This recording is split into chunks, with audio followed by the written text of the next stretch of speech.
Hello everyone, and let's talk about how AI is increasingly rewriting the association operating model.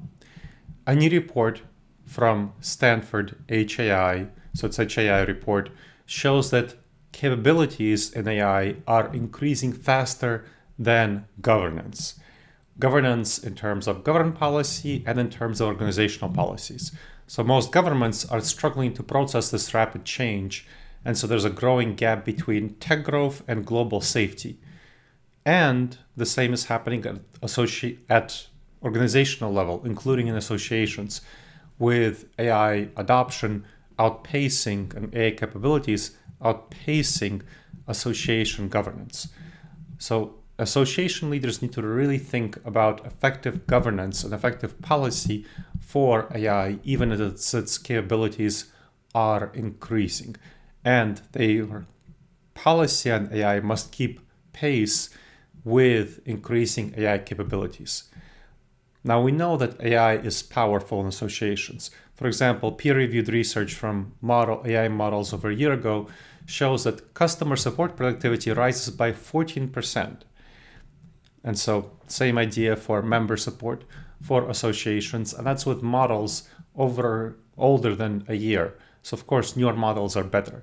So it's important to redesign member support to address and integrate AI effectively and how associations are going to manage AI support effectively. So frameworks like the NIST framework help identify risks and data accuracy and manage it effectively. And associations should adopt NIST frameworks and other relevant frameworks from ASAE and other venues to ensure that they are keeping up with improving AI capabilities. Leaders must explain to staff and to members how they're using AI in various association activities like education and so on.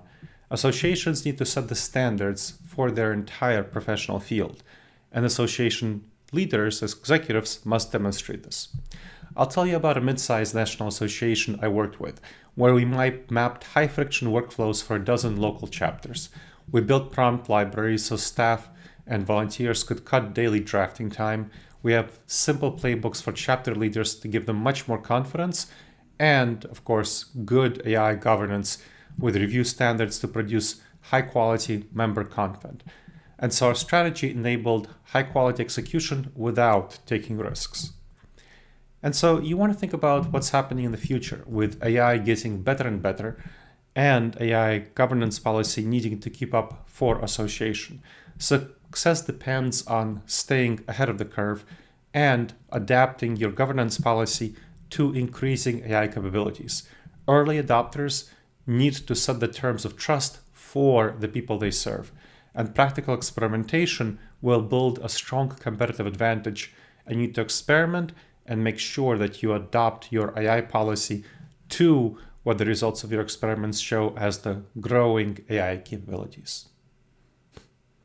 I hope you enjoyed this episode of the Future Forward podcast show.